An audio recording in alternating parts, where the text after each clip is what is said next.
23 فوریه در کاخ وحدت اساسگزار صلح و وحدت ملی پیشوای ملت پرزیدنت جمهوری تاجیکستان سرفرمانده عالی قواهای مسلح کشور محترم امام علی رحمان در جمع آمد تنتنوی به مناسبت 29 سالگی تأسیس یابی قواهای مسلح جمهوری تاجیکستان اشتراک و سخنرانی کردند.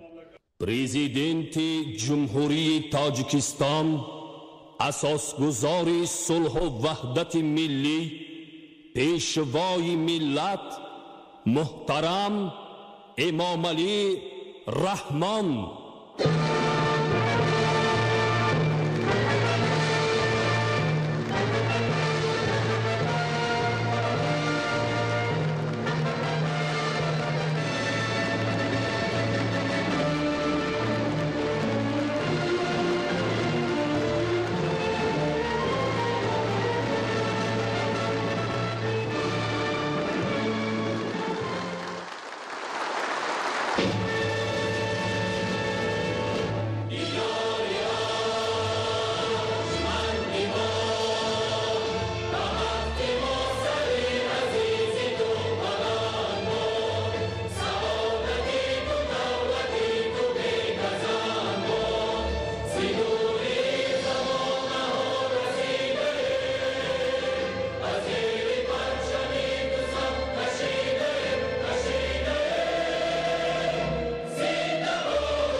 محترم گنرال ها، افسران و سربازان و سابقه داران قواهای مسلح، همه شما را به افتخار 29 سالگرد تأسیس یابی قواهای مسلح تاجیکستان صاحب استقلال صمیمانه تبریک میگویم.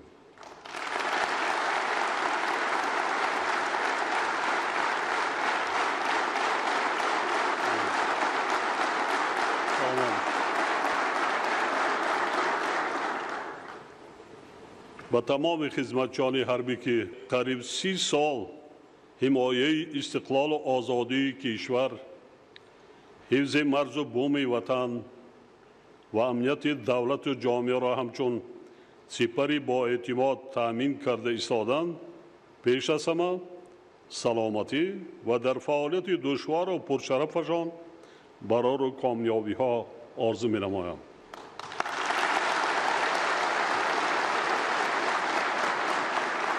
قواهای مسلح تاجیکستان صاحب استقلال در شرایط نهایت مرکب و حساس سیاسی و نظامی و اقتصادی و اجتماعی تاریخ مردم تاجیک و دولت تاجیکان تأسیس داده شد. زیرا تأسیس ارتش ملی همچون یکی از رکنهای مهمترین دولتداری ملی ضرورت شدید روز و تقاضای مبرم آن ایام بسا وزین و تقدیرساز بود. با وجود همه نارسایی و مشکلات آن ایام 23 فوریه سال 1993 اولین پرد حربی ارتش ملی دایر گردید و افسران و سربازان صادق وطن در این چاره‌بینی با افتخار و احساس بلند وطن دوستی اشتراک نمودند. حکومت مملکت از روزهای نخستین تشکیل یابی قوای مسلح تمام امکانیت‌ها را به حل مسائل بنیاد انفراستراکچور، تأسیس جزء و تام‌های مخصوص گردانیده شده، تأمینات آنها با تکنیک و تجهیزات و فراهم آوردن شرایط ضروری خدمت و زندگی برای هیئت شخصی سفربر نمود. هیئت شخصی قواهای مسلح در سالهای دشوار مخالفت داخلی و جنگ تحمیلی شهروندی، قرض فرزندی و وظیفه خدمتی خود را با صداقت به خلق و وطن اجرا کرده در راه برقرارسازی ساخت کنیسانی به اعتدال آوردن وضعیت، به ضرر گردانیدن گروه‌های اکستریمیستی و تروریستی و دیگر عنصرهای جنایتکار، یعنی تأمین نمودن ولایت قانون و صلح و ثبات در کشور سهمی واقعاً تاریخی گذاشت. در این راه هزاران نفر افسران و سربازان ما قهرمانی و فداکاری نشان داده به خاطر برقرارسازی ساخت کنیسانی، تأمین نمودن ولایت قانون، صلح و آرامش، ثبات سیاسی و وحدت ملی جان خود را قربان کردند. اگر آن فرزندان صادق وطن جانیساری نمی کردند، ما شما به این روزها نمی رسیدیم.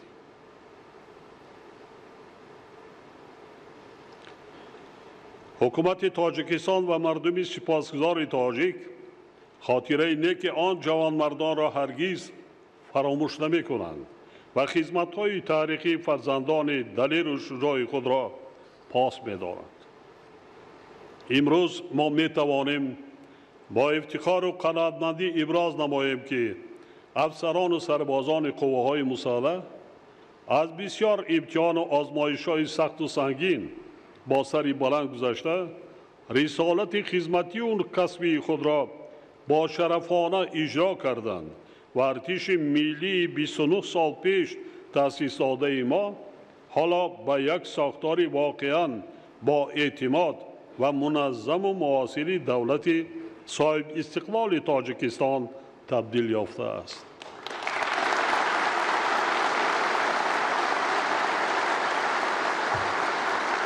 من چندین مراتب در ملاقات و آخری‌ها تکرار به تکرار به یاد می‌آورم تاریخ تأسیس قوای مسلح جمهوری تاجیکستان. به یادتان است که ما وزیر را از شهروندی خارجی تعیین کردیم، نداشتیم. یک افسر نداشتیم. خود قضاوت کنید که ما وقتی افسر نداشتیم در سالهای 93 آن سربازان اولینی که دعوت کردیم به صف قوای مسلح مملکت، یگان مکتب و مؤسسه انشاءات نظامی نداشتیم، تعلیم و تدریس نبود. یکی جانیساری کردن در تگ یک خیمه در فرودگاه عینی همگی 4 روز 5 روز درس میگذاشتند. امروز وقتی ورق گردان میکنیم و به یاد میاریم، پیش نظر میاریم، کس در حیرت میماند. یگان ساختار نداشتیم. با ما میراث از سابق اتحاد یگان چی با میراث ماندگی نبود، حتی یک کمان چوبین، یک انشاءات نبود. حالا شکر میگویم، من ببینم سیماهای شما را بسیار خرسند میشم. من اون روزها با یادم میاد، تا هیچگاه فراموش نمیکنم. لیکن باز در شرایط بسیار حساس جامعه جهانی و امروز از سالهای 90 در اوضاع جامعه جهانی خطرناک است، خطرزا است برای امنیت و تنظیم آرامی بسیار کشورهای دنیا، از آن جمله برای ما منطقه. سال گذشته به تاریخ دولتداری نوین تاجیکان همچون یکی از سالهای فراموش نشونده وارد گردید. مردم شریف تاجیکستان 30 سالگی استقلال دولتی وطن محبوب خود را با افتخار از وطن آباد و صاحب اختیار خود و در فضای صلح و ثبات کامل تجلیل نمودند. واقعا حفظ استقلال و آزادی دولت و رسیدن به چنین جشنهای بزرگ پیش از همه نتیجه خدمت صادقانه و وطن دوستانه جزو تامهای ارتش ملی، دیگر ساختارهای نظامی و کارمندان مقامات حفظ حقوق کشور می باشد.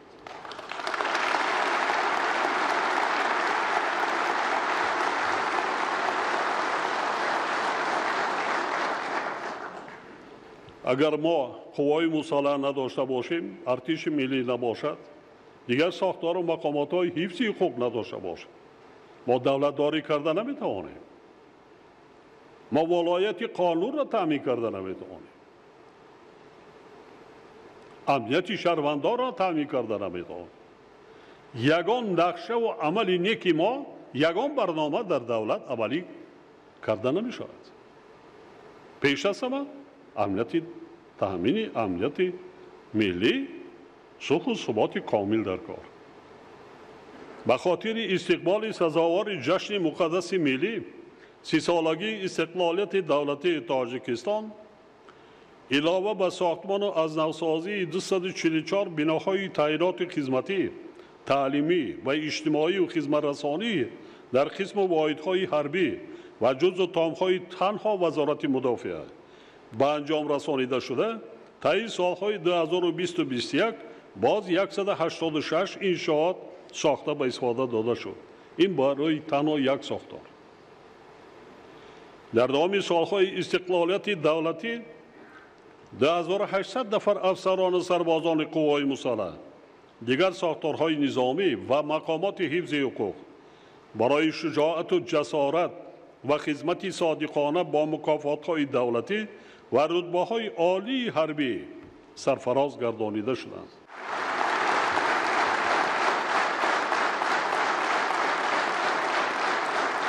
با در نظر داشت وضع مرکب و پیشگویی نشونده منطقه و جهان امروزه و طرف شدت گرفتن تهدید و خطرهای معاصر از جمله تروریسم و افراطگرایی، قاچاق مواد مخدر، سلاح، جنایت‌های کیبری و دیگر جنایت‌های متشکل فراملی، همچنین دسترسی گروه‌های تروریستی به یراق و اسلحه معاصر، حکومت مملکت برای بلند برداشتن سطح آماده باشی جنگی قوای مسلح و تقویت بخشیدن اقتدار مدافعوی کشورمان تمام تدبیرهای ضروری را عملی کرده ایستاده است. در این روند ما با مهیا نمودن شرایط ضروری برای خدمت و زندگی خدمتچیان حربی، همچنین بلند برداشتن سطح حفظ اجتماعی آنها اهمیت اولین درجه میدیم. طی دوران استقلالیت برای جزو تامهای قواهای مسلح، دیگر ساختارهای نظامی و مقامات حفظ حقوق در مجموع 2500 انشاءات و بناها بنیاد گردیده‌اند. این آنچه که گفتم از صفر شروع کردیم. برای همه این مبلغ در کار 2500 قابل ذکر است که در نتیجه بنیاد کردن و به استفاده سپاریدن انشاءات ذکر شده، حالا شرایط خدمت و زندگی خدمتچیان حربی در مقایسه با سالهای اولی تأسیس قواهای مسلح به مراتب بهتر گردیده است.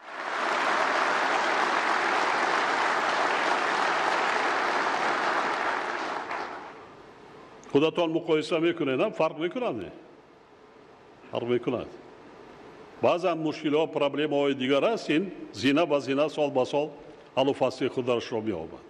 من در نظر دارم پیش از همه این معاش وظیفوی یا خدمتی میشود. اگر ما امنیت، اینجا آرامی را، ثبات سیاسی را تامین کنیم، اقتصادیات رشد میکند.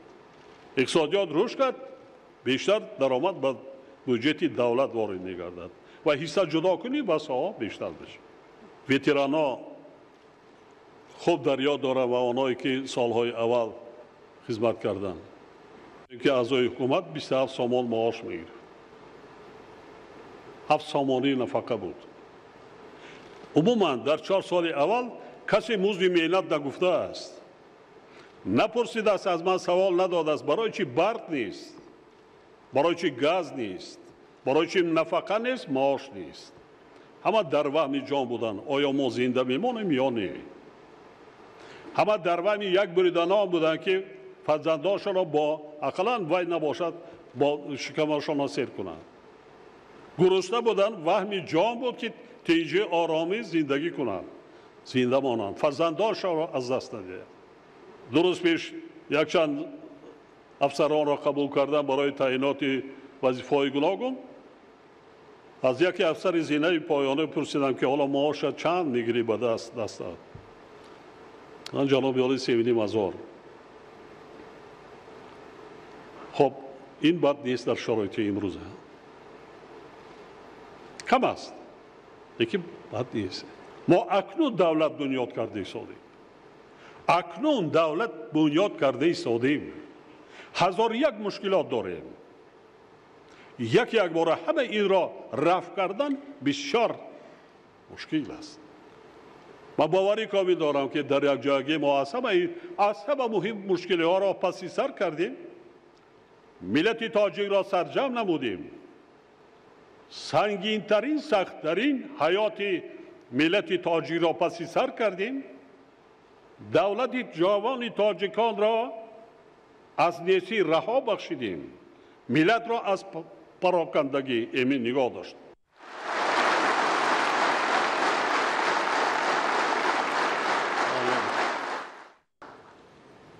علاوه بر این در زمان استقلال زیاده از 3,500 عائله خدمتچیان حربی قوای مسلح، دیگر ساختارهای نظامی و مقامات حفظ حقوق با منزل استقامت خدمتی و قطعه‌های زمین برای ساختمان خانه تامین کرده شدند و این کار در آینده نیز ادامه می‌یابد. ما نقشه‌های خوبی داریم، سال به سال زینه و زینه این مسئله را نیز حل و فصل می‌کنیم. حکومت مملکت با مسئله تأمینات مادی و دستگیری اجتماعی خدمتچیان حربی قوای مسلح و مقامات حفظ حقوق اعتبار اولین درجه می‌دهد. با این مقصد از 1 ژانویه سال 2022 معاش عمل کننده خدمتچیان حربی و کارمندان مقامات حفظ حقوق 25% زیاد کرده شد.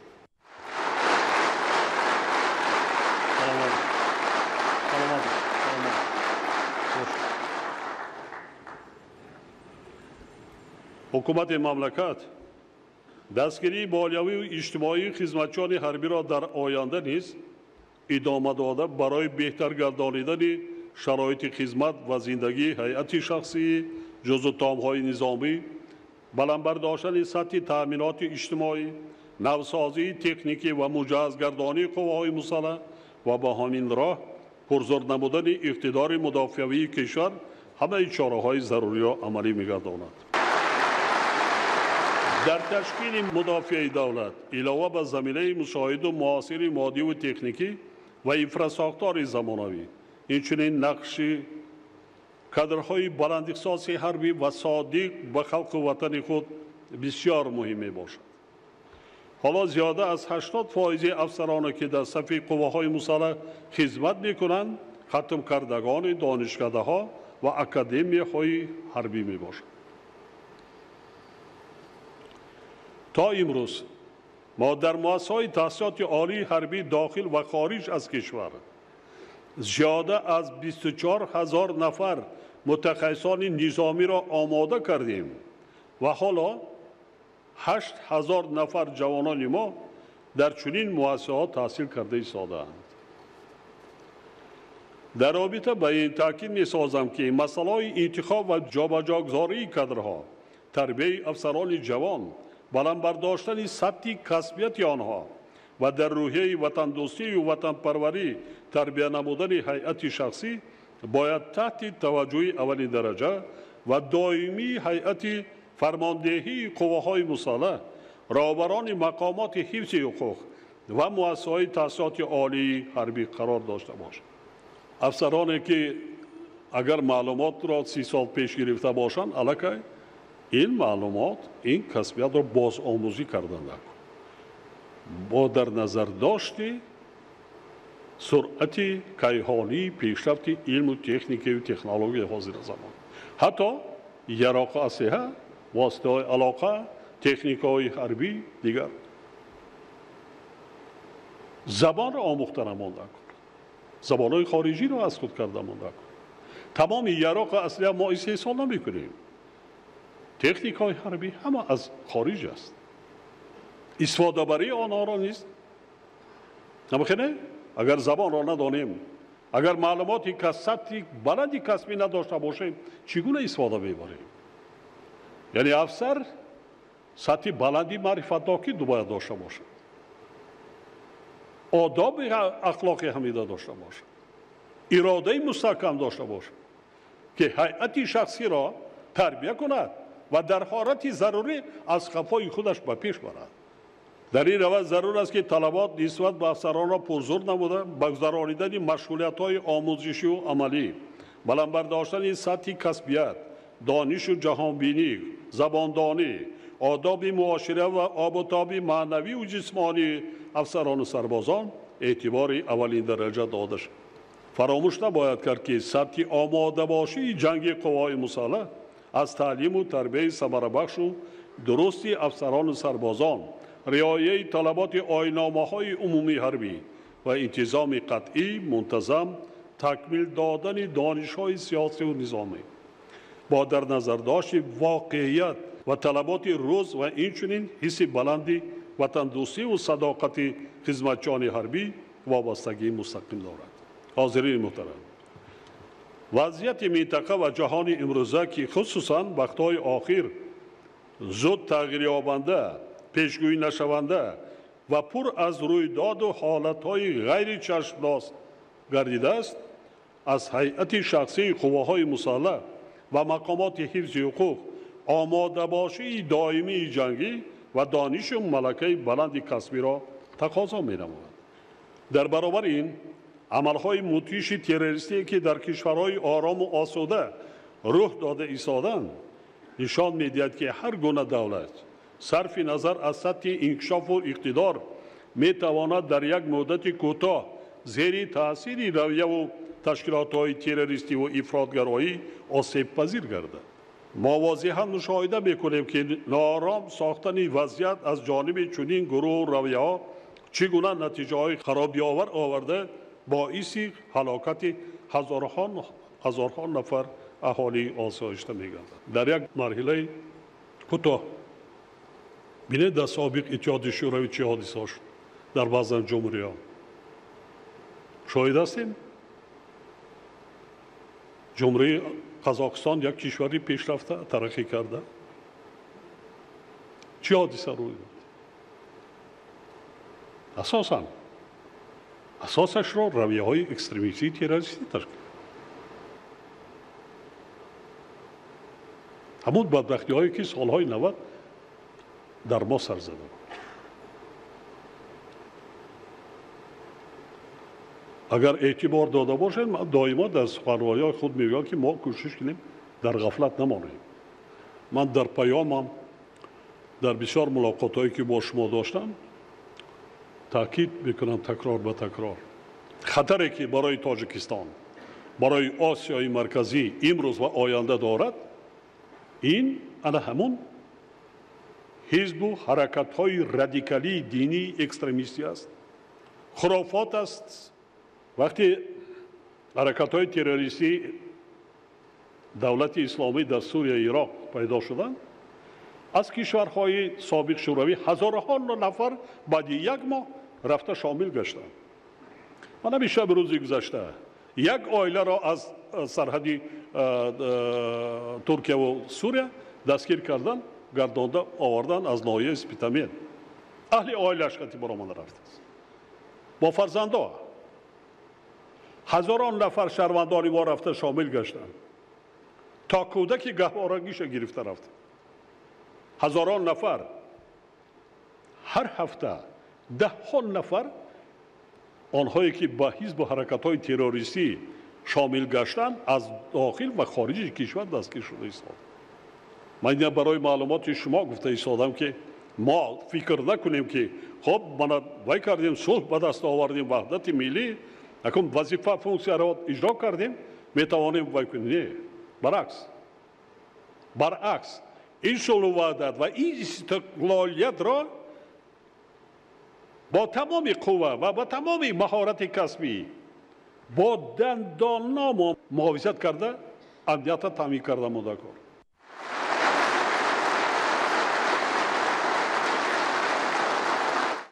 افسوس که بعضا آیلا بعضا آنهایی که سطح پستی معرفت ناکی دارند به خرافات داده شدن عاقبت را فکر نمی کنند.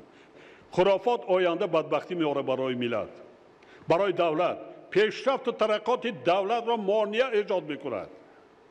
تفریق اندازی میشود در بین مردم، در بین ملت تاجیک. به یگان جا نمیبرد، به یگان نیکی نمیبرد. برای همین هم باز از تربیه کردن کادرهای جوان، متخصصان بازآموزی کنیم، کادرهای جوان را تربیه کنیم، تمامی ساحه‌ها علم آموزیم، دانش آموزیم. وطن خود ما صدقاً دوست داریم. شکر کنیم که ما تاجیکا، ما شما وطن داریم، دولت داریم، برابر کشورهای ابدقدرت اعضای کل سازمانهای بین المللی هستیم و برابر آنها یک آواز داریم. و تاجیکان را این روز در دنیا اعتراف کردند، احترام کردند، پیشنهاد و تکلیف های آن را قبول کردند و این روز در جامعه بین المللی عملی شده ساده است.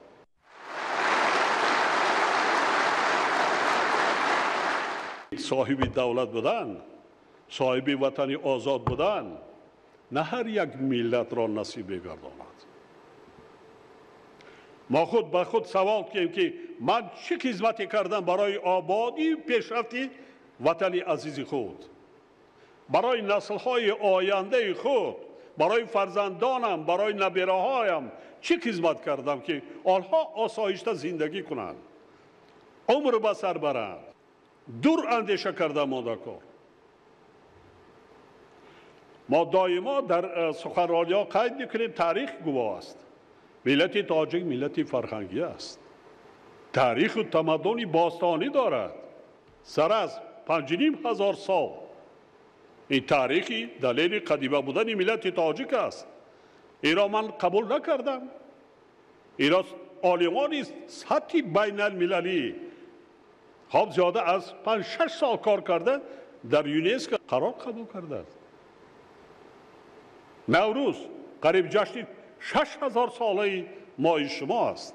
پس اجدادای ماه شما ملت تاجیک خب اینقدر تاریخ و تمدن قدیمت داشته باشد، شهرساز و شهردار بودن، بسیار علم و دیگر چیزها را پیشرفته گردانیدن، تمدن ساز و تمدن آفر بودن، چرا امروز ما نسل‌های امروزه گوییم که نسل‌های اجدادای گذشته خود این تشبس‌های نیک یا که این تجربه بای تاریخی را ادامه ندهیم، شاهدی نکنیم، تنها فکر اگر همین روزا کنیم ما غلط میکنیم.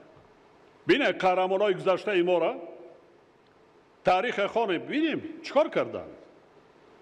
اهل زیای گذشته ما را، بزرگای گذشته ما را ببینید چی ایجاد کردند، در کدام زمان چقدر اثرهای عالم شمول آفریدند که تا امروز ما شما افتخار میکنیم، میخوانیم، تعلیم میدیم، افتخار میکنیم. بار دیگر تاکید میکنم در چی حالت نباشد شما نظامی هستید، سوگند یاد کردید، ملت تاجیک با امید شماست، افتخار میکند که ما قوه های مسلح داریم، ما ارتش ملی داریم، ما حامیان وطن داریم، حمایتگر داریم. امنیت ما را تامین میکند، بی‌خطری ما را تامین میکند. هیچگاه در هیچ حالت خیانت به ملت، دولت، وطن خود نکنید. هیچگاه. در مرحله حساس امروزه به نهایت از هر وقت دیگر هوشیار بودن نمانده کار، زیرک بودن نمانده کار، حس بلندی ملی داشتن نمانده کار، حس بلندی وطن دوستی و وطن پرستی داشتن نمانده کار، تحمل پذیر بودن در کار، دست یکدیگر را در لحظه‌های وزمین گرفتن در کار، کمک کردن در کار یکدیگر را، در چنین شرایط هر یک خدمتچی حربی و کارمندان مقامات حفظ حقوق عهدهدار است که به اجرای وظیفه خود با حس بلندی وطن دوستی و وطن پروری مناسبت کرده برای تامین نمودن امنیت وطن عزیزمان، پایداری صلح و ثبات، زندگی آسوده مردم کشور و حفظ منفعت‌های ملی و دولتی همیشه آماده و زیرک و هوشیار باشد. در شرایط تحولات امروزه در برابر آماده باشی بلند جنگی قوای مسلح و مقامات حفظ حقوق، مسائل وابسته به تشکیل باصفت چاره‌بینی‌های سفربری و آمادگی ساختارهای مدافع حدودی باید تحت توجه دائمی و جدی مقامات مرکزی و محلی حاکمیت دولتی قرار داده شود. ما نکم از 300,000 باید قوهای سفربری را آماده کنیم به سطح درجه بلند. به سطح درجه بلند. تنها برای یک نمایشگاهی نیست.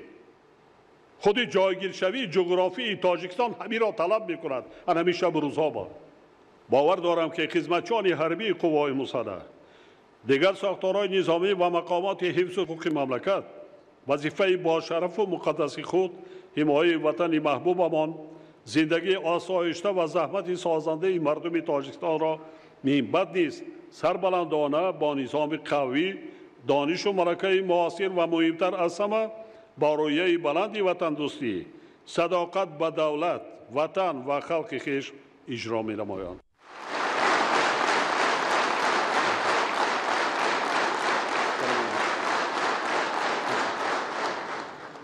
ما با افسران و سربازان دلیر و جسور قواهای مسلح دولت صاحب استقلال خود که فرزندان ملت صاحب معرفت و تمدنساز و آبادگر و سازنده تاجیک می باشند افتخار می کنیم.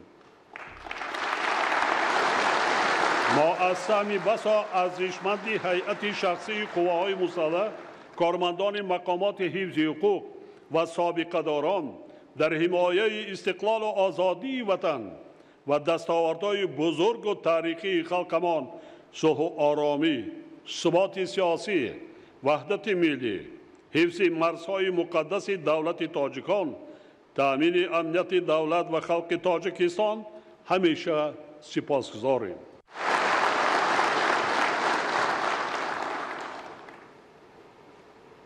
سال آینده ما 30 سالگی تأسیس یابی قواهای مسلح مملکت را جشن میگیریم. از حالا آمادگی دیدن نکن.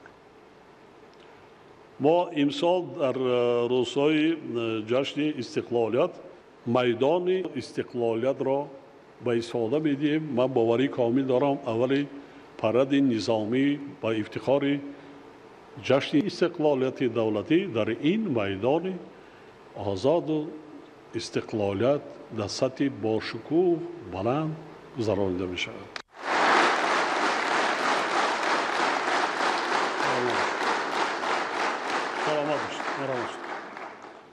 بار دیگر تمام هیئت شخصی قواهای مسلح، دیگر ساختارهای نظامی، مقامات حفظ حقوق و سابقه داران را به افتخار 29 سالگی تأسیسی قواهای مسلح صمیمانه تبریک گفتم.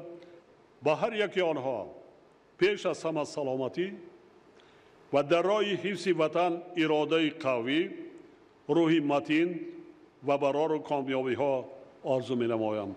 جشن مبارک حامیان غیور و جسور وطن.